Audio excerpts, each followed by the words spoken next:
Why is Finland so happy? People there are happy, but what's the reason behind that? What caused them to be so happy? Because, some people say winter is so sad and depressing, and Finland's got some pretty long, dark winters, I would assume. That's like one of the excuses that people give, like why there's so many like alcoholics and stuff like that, drug abuse in the northern states in the U.S. They say, oh, because it's dark and it's the winters are so harsh, you're just cooped up inside. But that's Finland. Finland's happy though. Let's check this out. CBS News just dropped this like 2 weeks ago randomly, so it's a new updated story. Leaders of more than 150 nations gathered here in New York City this week for the 80th United Nations General Assembly. They debated ways to end wars, disease, and hunger. But any discussion on how to increase the happiness of the world's citizens was not center stage. Happiness. Interesting. And Don came in center stage and praised himself for ending wars and talked about how useless the UN is. I've ended all these wars. I may have started some, but I ended them. Ignore Gaza and Russia. What do you guys even do here? I know the UN once was a great thing, the best, but now happiness in the US is going down. Everyone hates me. It's because of the communist Democrat cities. This is something the UN studies, and earlier this year released its list of the world's happiest Costa countries. Rica up there, Finland, and then a lot of Nordics. For an Wow, eighth Finland. consecutive year. So we asked Brooke Silva Braga Why are they to so find out why. happy? I gotta say, Finns just kind of seem like chill people, like people that watch. We made a lot of YouTube videos about a lot of different countries, and there's a lot of very, very angry people from all the different countries. You Finnish viewers have been so chill. You're like some of the best viewers we've had from any country. Yeah, it's crazy. Like, obviously you're gonna get hate comments in every country, but hate comments are different from every country's viewers, and everything about Finland is just very chill. Chill. Very, very happy people. Came to Finland for 10 days this past July and caught maybe the nicest week of the year. And even then, Finns seem to be thinking of winter. No daylight at all. It's long, it's dark. And also autumn can be a pretty challenging time psychologically. And so if you're wondering how this frequently freezing, decidedly dour group could be the height of happiness, so do the Finns. When Finland was nominated the happiest country in the world like 8 years ago, I guess the Finnish people were very skeptical about the results. So people were going to the survey and trying to figure out what is wrong with the survey because this cannot be true. It's been a mistake. Yeah, there has to be some kind of mistake. The mystery of Finnish happiness has spurred its own industry of happiness-seeking tourists and endless happiness books, including this year's Stop Chasing Happiness by Frank Martella, a philosopher and professor. I guess one key reason is what they actually are measuring in this World Happiness Report. The ranking, conducted by the United Nations, is based on a simple question.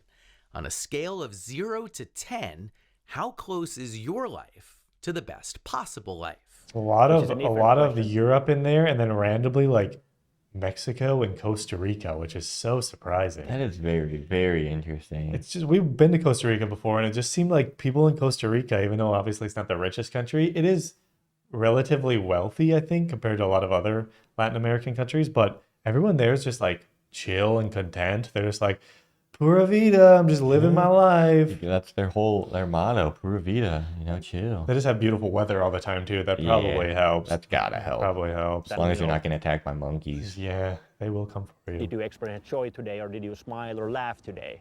So it's not about being joyful, it's about being content. Yeah, it's more about being content with your life when you stop to think about it. So why are Finns so content? The kind of society we have has been able to take care of the citizens relatively well. There's a 3D printer if you need to print something. Yeah. As an example, Martella walked us through Udi, Helsinki's remarkable showpiece library. So in there's going to be laser cutter, engraving machine. Yeah, they're making some pretty cool stuff. That's great. There's a heat press for decorating handbags and a plotter for giant prints. You can borrow a guitar and then take it into a recording studio.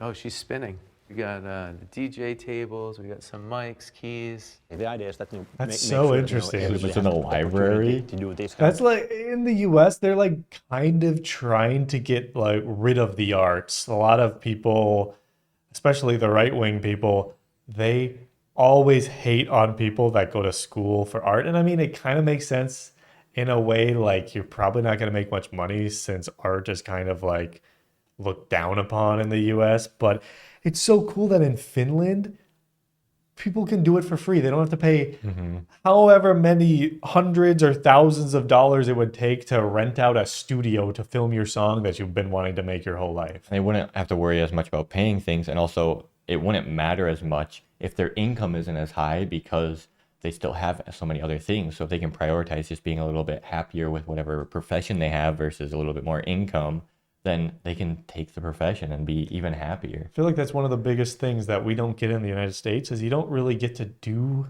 things as often that make you happy or have as many hobbies because you work so much. And then a lot of times instead of doing those hobbies that you may want to do, you're like, oh, I could just spend this time and work a little more and then make more money so I don't have to live paycheck to paycheck. Or the people start turning their hobby into a small business with them as well, and then you have to start working on that at the same time. Yeah, and that happens a lot less too. Most people, at least they may try to turn their hobby and then it doesn't become profitable and you can't live off of that and you're just like, oh, I can't do this anymore. I'm just gonna quit. things, no matter how much money you yourself have. So, yes, the Finnish way is socialized medicine and free college. Look at that. Just as important, it's a society that knows how to handle the handouts. Public video game controllers can be left out without walking Handouts. off. That's a very American way. CBS just said that. Handouts. Parents confidently send their 5-year-olds alone to the park. Goes to the park by Yes, themselves. That would never yes, happen. but I think that in America you don't do that. Not coincidentally, Child predator public action going on in spaces the can US. Oh, yeah, a invite lot of kids them. to climb without fearing a lawsuit if they fall. Being kind of happy with the small functioning stuff. Yeah. What functions? Basically everything. One Nice. immigrant told us immigrants end up in Finland after Googling safest country in the world. Yeah. Tim Bird migrated from the UK in his 20s. Yeah, I mean, I came here as an English teacher originally. I didn't know anything about Finland. He liked it enough to stay for more Wow, than that's 40 years beautiful. now. This is one of the great things about Helsinki is you're never too far from, you know, the natural environment. Dang, it's just like Everywhere Helsinki our family area went right in there. Finland, it seemed like a pristine lake and a rowboat were just outside the door. You want to stop here for a while? Yeah, sure. This just confirmed that Finland's putting children to work, child slavery. That's not good. They're making this What's kid going on here? row a boat. Just kidding, guys. We're Promise. just outside the door. You want to That'd be stop so here for a while? fun. It Sure. would. Bird It's so chill. adopted that So Finnish chill. love for nature and became a photographer and travel writer. Water on the rocks there, for example. Yes, he has a happiness book too.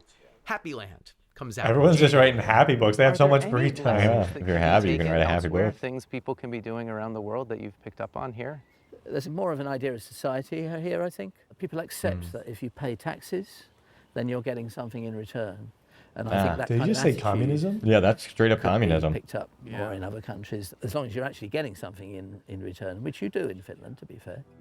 I mean, that's how it works in the U.S. If something goes for taxes and it goes as a free service to the people of the country, it's literally considered communism, which in the U.S. is immediately a bad thing. I'm hearing the Soviet national anthem right now. Oh man, I mean, it is absolutely absurd. Like, you will literally see it like on a YouTube video with American commenters of somebody saying like, hey, maybe we should fund colleges so people can be educated and not have to go in crippling debt for the rest of their life. And people are like, I'm not giving any of my money that I earned to anybody. the same people who got to go to college when it was only like $1,000 a year or Yep. something.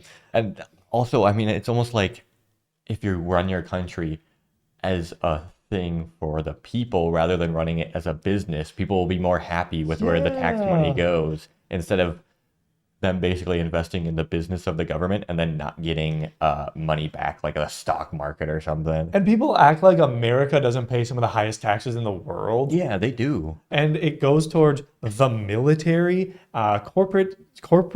Corporations get a huge chunk of our money. And we also bail out corporations when they decide to fail, like our banks in the 2008 recession. They just got bailed out from the taxpayers, no repercussions. Now apparently ICE is getting a ton of our money too. They're getting over $100 billion for the ICE budget, so they can go abuse and harass brown people. Crazy. Are you kidding me? I mean, what the heck are we talking about? There are other theories, though. Maybe the most novel coming from the power of hot and cold, which suggests happiness springs in part from the Finnish tradition of sauna. Don't say sauna.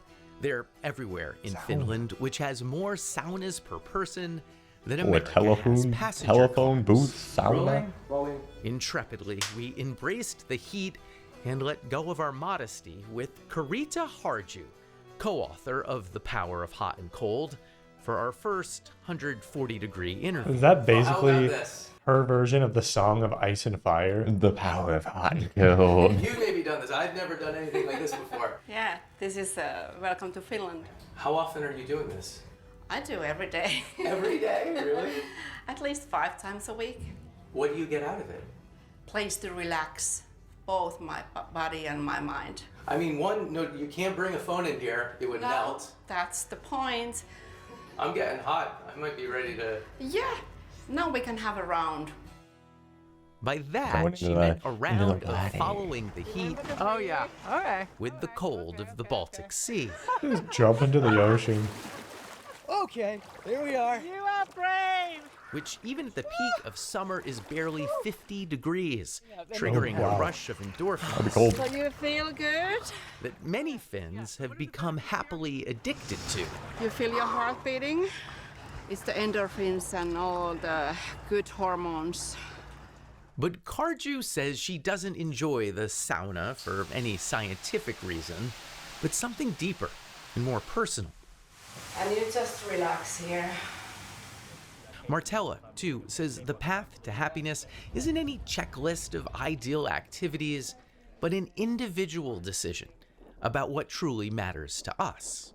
We have been given this unique life to live, and it would be like quite sad if we only would follow in external pressures on doing things that other people want us to do, like living somebody else's dream instead of our own dream.